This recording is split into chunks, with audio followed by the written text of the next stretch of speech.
Praise the Lord. ഉൽപ്പത്തി പുസ്തകം 9-ാം അധ്യായം 1 മുതൽ 29 വരെയുള്ള വേദഭാഗങ്ങൾ.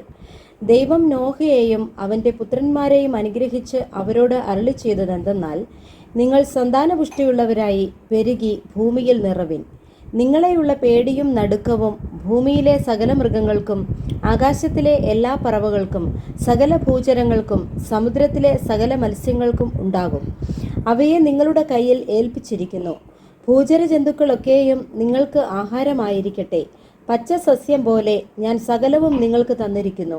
പ്രാണനായിരിക്കുന്ന രക്തത്തോടുകൂടെ മാത്രം നിങ്ങൾ മാംസം തിന്നരുത്. നിങ്ങളുടെ പ്രാണനായിരിക്കുന്ന നിങ്ങളുടെ രക്തത്തിന് ഞാൻ പകരം ചോദിക്കും. സകല മൃഗത്തോടും മനുഷ്യനോടും ചോദിക്കും. അവനവൻ്റെ സഹോദരനോടും ഞാൻ മനുഷ്യൻ്റെ പ്രാണന് പകരം ചോദിക്കും. ആരെങ്കിലും മനുഷ്യൻ്റെ രക്തം ചൊരിയിച്ചാൽ അവൻ്റെ രക്തം മനുഷ്യൻ ചൊരിയിക്കും. ദൈവത്തിൻ്റെ സ്വരൂപത്തിലല്ലോ മനുഷ്യനെ ഉണ്ടാക്കിയത്. ആകയാൽ നിങ്ങൾ സന്താനപുഷ്ടിയുള്ളവരായി പെരുകുവിൻ, ഭൂമിയിൽ അനവധിയായി പെറ്റുപെരുകുവിൻ. ദൈവം പിന്നെയും നോഹയോടും അവൻ്റെ പുത്രന്മാരോടും അരുളി ചെയ്തത്, ഞാൻ ഇതാ നിങ്ങളോടും നിങ്ങളുടെ സന്തതിയോടും ഭൂമിയിൽ നിങ്ങളോടുകൂടെയുള്ള പക്ഷികളും കന്നുകാലികളും കാട്ടുമൃഗങ്ങളുമായ സകല ജീവജന്തുക്കളോടും പെട്ടകത്തിൽ നിന്ന് പുറപ്പെട്ട സകലവുമായി ഭൂമിയിലെ സകല മൃഗങ്ങളോടും ഒരു നിയമം ചെയ്യുന്നു. ഇനി സകല ജഡവും ജലപ്രളയത്താൽ നശിക്കയില്ല. ഭൂമിയെ നശിപ്പിപ്പാൻ ഇനി ജലപ്രളയമുണ്ടാകുകയുമില്ല എന്ന് ഞാൻ നിങ്ങളോട് ഒരു നിയമം ചെയ്യുന്നു.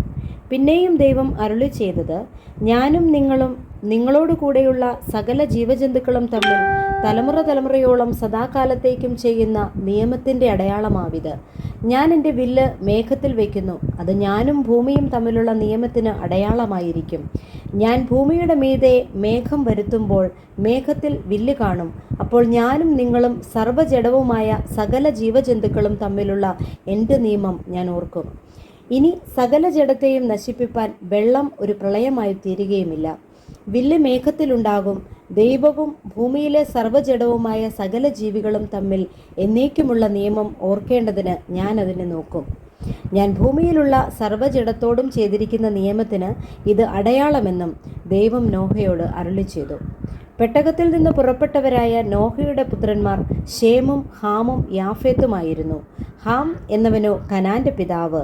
ഇവർ മൂവരും നോഹയുടെ പുത്രന്മാർ. അവരെക്കൊണ്ട് ഭൂമിയൊക്കെയും നിറഞ്ഞു. നോഹ കൃഷി ചെയ്യുവാൻ തുടങ്ങി. ഒരു മുന്തിരിത്തോട്ടം നട്ടുണ്ടാക്കി.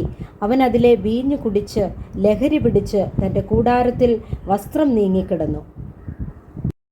കനാന്റെ പിതാവായ ഹാം പിതാവിൻ്റെ നഗ്നത കണ്ട് വെളിയിൽ ചെന്ന് തൻ്റെ 2 സഹോദരന്മാരെയും അറിയിച്ചു.